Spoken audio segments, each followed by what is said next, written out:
Hello everyone, and welcome to Chapter 14, Fundamentals, Medical Asepsis, and Infection Control.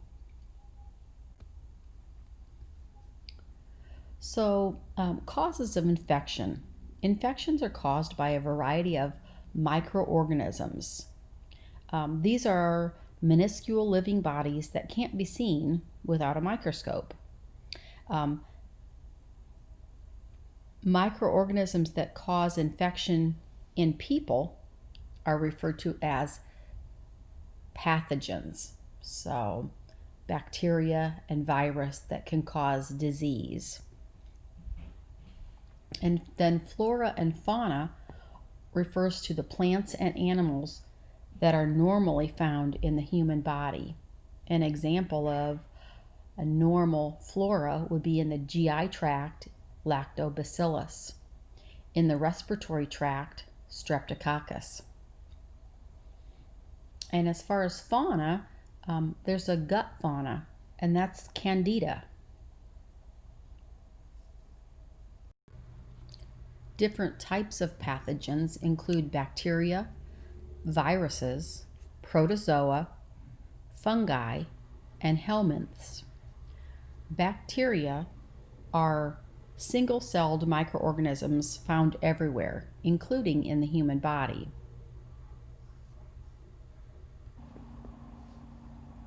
Bacteria are classified by their shape. For example, if they're round, they have the prefix cocci, C-O-C-C-I, in them. For example, streptococci, or bacilli means cylindrical, and an example of that is lactobacillus.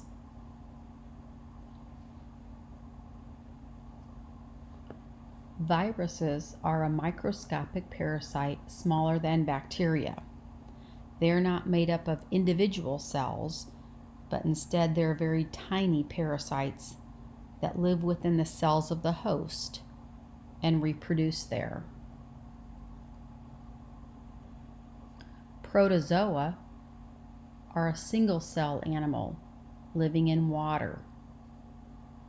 They're ingested through food and water. An example of protozoa might be Giardia.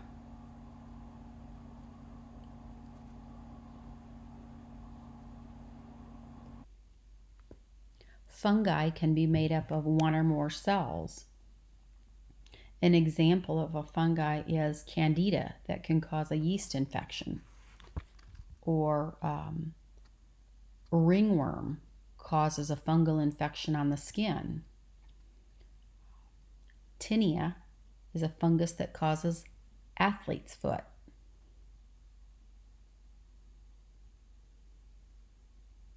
And helminths refer to an intestinal parasite, such as pinworms.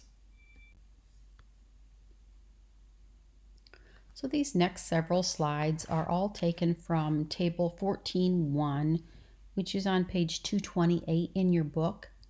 Kind of just goes through all of the common diseases caused by microorganisms. For example, on this page, they're talking about the bacteria Staphylococcus aureus, and you can see where the disease caused by Staphylococcus aureus include things like boils, which are infected hair follicles, toxic shock syndrome, osteomyelitis, and MRSA, or methicillin-resistant Staph aureus. And the treatment is antibiotics, although most strains are not killed by penicillin.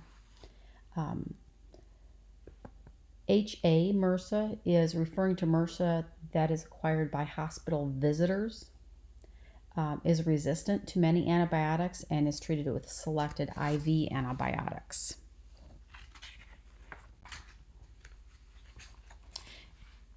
And the table goes on to talk about Streptococcus group A and Streptococcus group B and the different diseases that they can cause.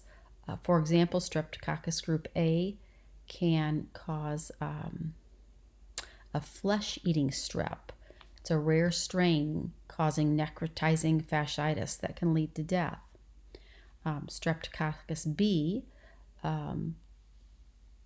causes the disease of neonatal infections, especially in premature births, causing pneumonia, meningitis, or septicemia in newborns, and those are treated with IV antibiotics. And then the microorganism Clostridium perfringens. Clostridium difficile is the second one that's often referred to as C. diff. Many of you have probably heard of that already. And then the bottom one, E. coli, is another commonly heard bacteria. The E. coli is normally found in the colon, but it can cause infection if it enters the urinary tract or other parts of the body. It's a common cause of nosocomial infections, and I know that all of you know that nosocomial infections are those that you acquire in the hospital. Urinary tract infections are caused by a bacteria, right? That's what they're talking about here. And so over to the right, they're treated with antibiotics. And then C. diff, many of you have probably had patients with C. diff, but it's characterized by severe diarrhea, often develops with antibiotic therapy. Okay, and there are few antibiotics used to treat this. Vancomycin and metronidazole are two most used often.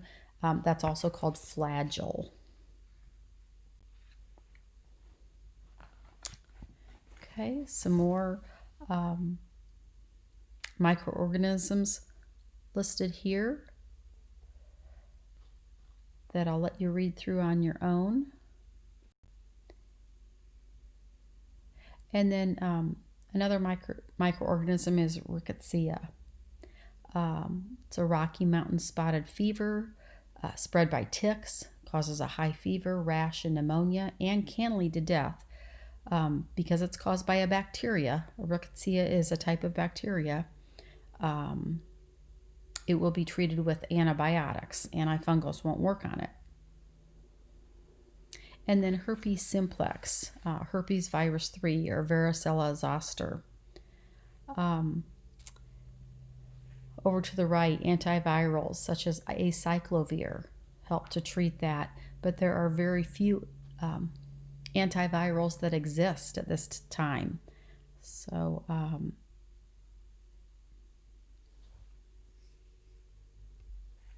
and really the antivirals that do exist target viruses that cause the most severe illnesses.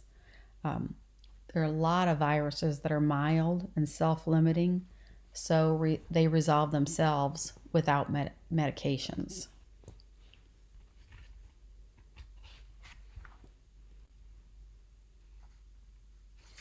Okay. Influenza is characterized by the flu symptoms, aching muscles, fever, respiratory congestion, and cough. And that has treatment of some antivirals such as Tamiflu and Relenza. The Zika virus is spread by mosquitoes. It's treated with antipyretics to bring down fever, NSAIDs, which is nonsteroidal anti-inflammatories, and fluids. And then Ebola, a virus transmitted through infected blood and body fluids. You got to provide IV fluids and electrolytes and maintain oxygen saturation. Remember when Ebola was in the news a lot, just a year or two ago. West Nile virus is a virus found in birds, spread by mosquitoes. There's not an antiviral to treat that, so you just provide supportive treatment. And then the next few are listing some of the fungi. And these are the protozoans. Remember, those are the ones that live in water, the protozoans. And then the helminths, or the pinworms. Remember, different types of worms, pinworms and tapeworm. Tapeworm can enter through undercooked meat containing the worm cysts. The head of the worm attaches to the wall of the intestines with suckers and grows in segments, causes bloating, constipation, and diarrhea.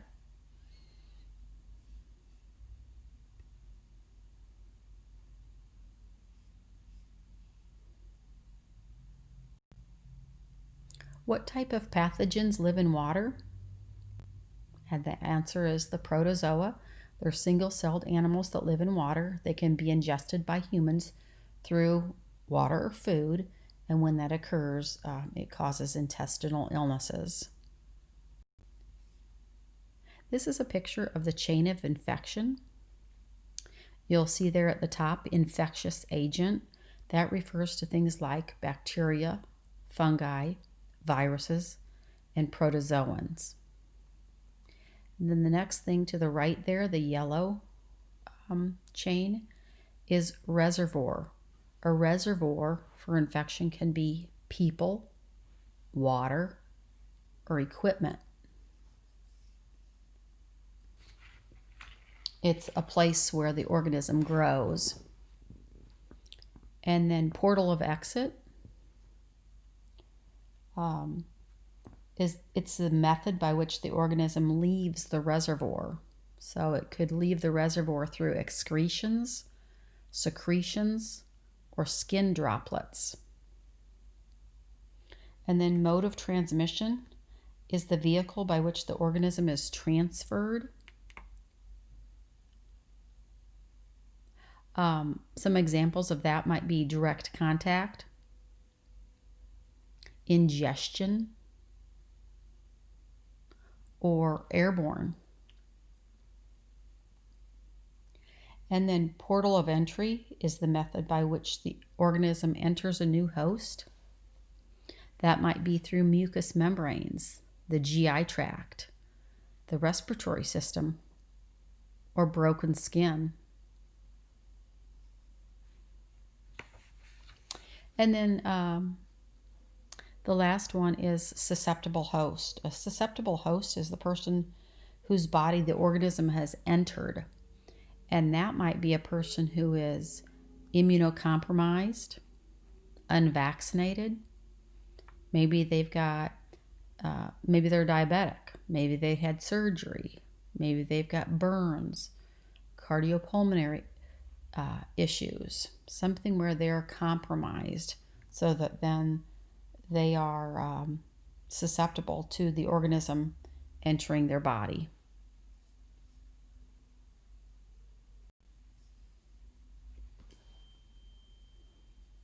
And the other thing I didn't mention on the previous slide is a person with open wounds is definitely at an increased risk of contracting infection. The different types of infection include a healthcare associated infection, or HAI. An HAI is an infection that's acquired while the patient is being cared for in any healthcare setting, and that includes home health care and long-term care. A primary infection is the main or first infection. Secondary infection occurs after or because of a primary infection. A localized infection is contained in one area. And a systemic infection is an infection that spreads from, say, for example, the lungs to other organs and spreads throughout the bloodstream. And when microorganisms are present and multiplying, it's called septicemia, when it spreads throughout the body.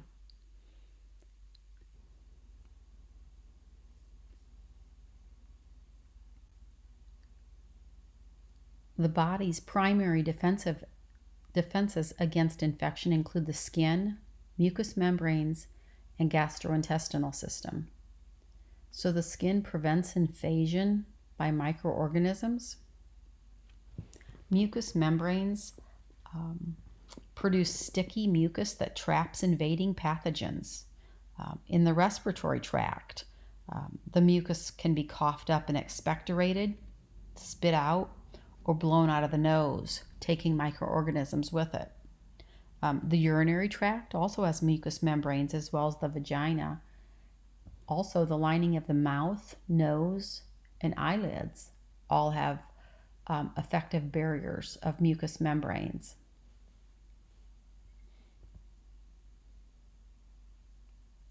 And then the gastrointestinal system has some effective primary defenses against infection, including stomach acid, bile, pancreatic enzymes. All of these things kill bacteria or prevent them from multiplying. The secondary defenses against infection include the inflammatory process, elevated temperature, and the complement cascade. So with the inflammatory process, the damaged tissue releases substances that cause inflammation. That triggers the immune system, which walls off an area, can attack and kill invaders and dispose of dead tissue, and begins repair. So the book describes it as the white blood cells release histamine and other chemicals that cause the blood vessels near the injury to dilate, which is the inflammation they're talking about.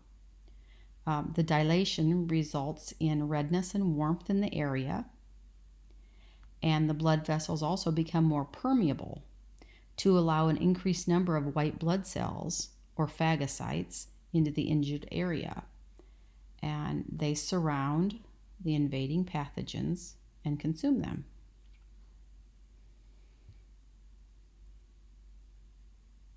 And then elevated temperature is a secondary defense against infection as well. The body responds to invading pathogens by creating an environment that's hostile to them. The increase of body temperature to 101 degrees or higher is too warm for most invading microorganisms to live and multiply. So that's why sometimes they'll say it's okay for your child to have a little bit of a fever, because it's its natural defense in trying to get rid of the microorganisms. And then another secondary defense against infection is the complement cascade. Complement is a group of specialized proteins that attack the pathogens by releasing chemicals that make the cell membranes of the pathogen rupture.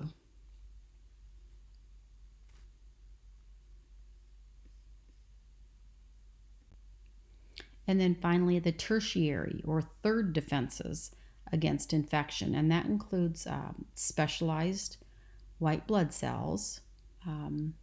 Those are neutrophils and monocytes. They engulf and destroy invading microorganisms.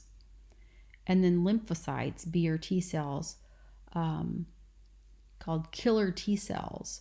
They recognize and kill invading organisms. And then the B cells target specific invading organisms. An elevated temperature is a secondary defense against infection. That is true. The body responds to invading pathogens by creating an environment that is hostile to them. The increase of body temperature to 101 degrees Fahrenheit or higher is too warm for most invading microorganisms to live and multiply.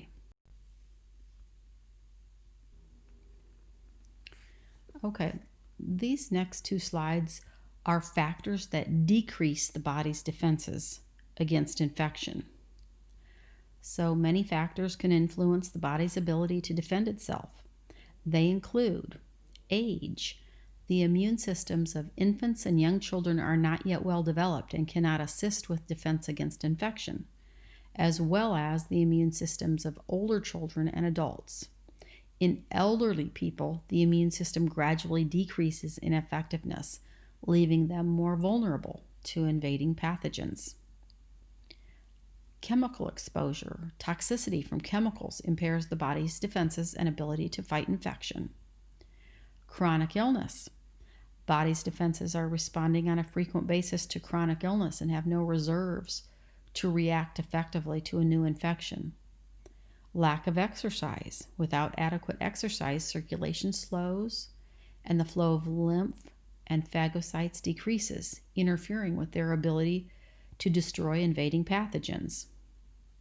Lack of rest. The body needs adequate rest to repair damage and restore energy.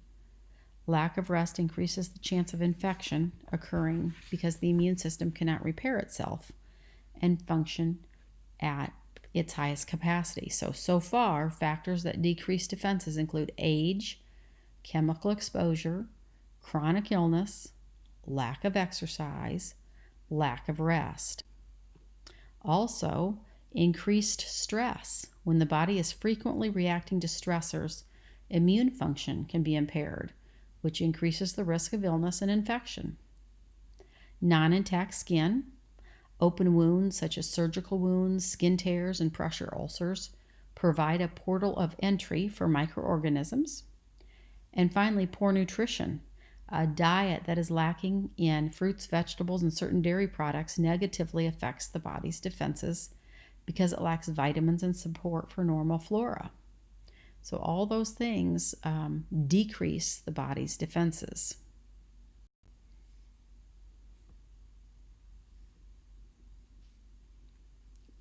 So to prevent the transmission of pathogens, there are two types of precautions. There's standard precautions and transmission-based precautions. So standard precautions are safety measures performed to prevent transmission of pathogens found in blood and body fluids. An example of standard precautions might be cough etiquette. Transmission-based precautions are used to prevent the spread of infection to clients or healthcare staff.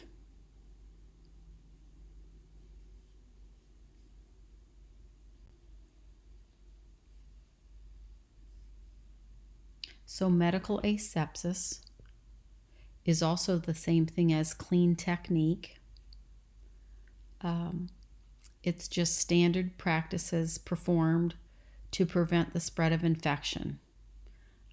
Washing your hands at least 20 seconds, maintaining a clean environment and equipment, the hand hygiene I just mentioned, the cough etiquette, and also just gloving.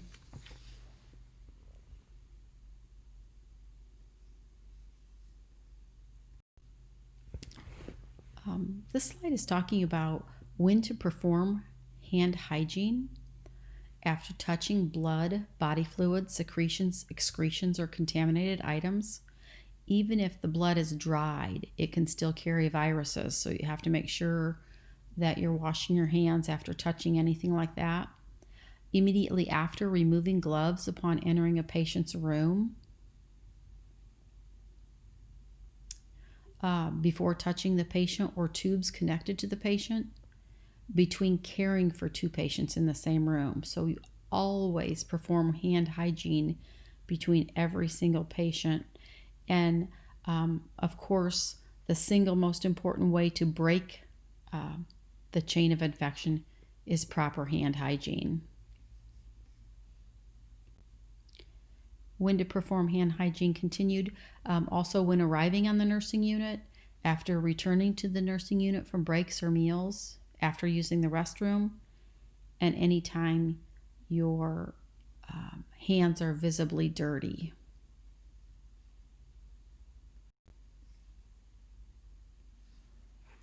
The transmission-based precautions include airborne transmission, droplet transmission, and direct and indirect contact transmission. Airborne transmission is when the infectious particles are so small and lightweight that they can float in the air and be spread through the air currents. An example of that might be tuberculosis. And with tuberculosis, you have to wear the appropriate PPE, including the N95 mask, which is talked about in the book, and also eye protection.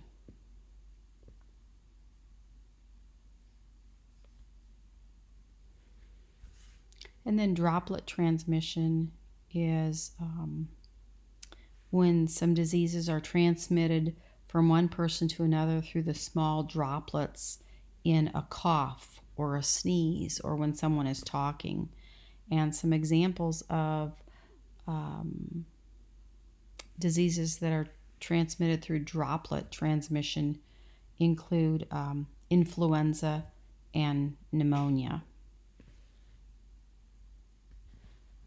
And then finally, direct and indirect contact transmission. Direct contact transmission is when the microorganism spreads from one person to another directly, usually on the hands.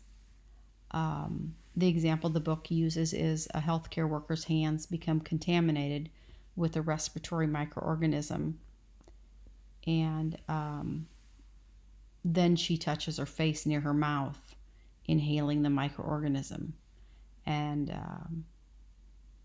that causes her to become ill. So that's direct contact. And then indirect contact is when a microorganism leaves one person, the reservoir, and contaminates an object such as the blood pressure cuff, which is the mode of transmission then, that is then used on another patient who becomes the susceptible host. So that's indirect contact transmission.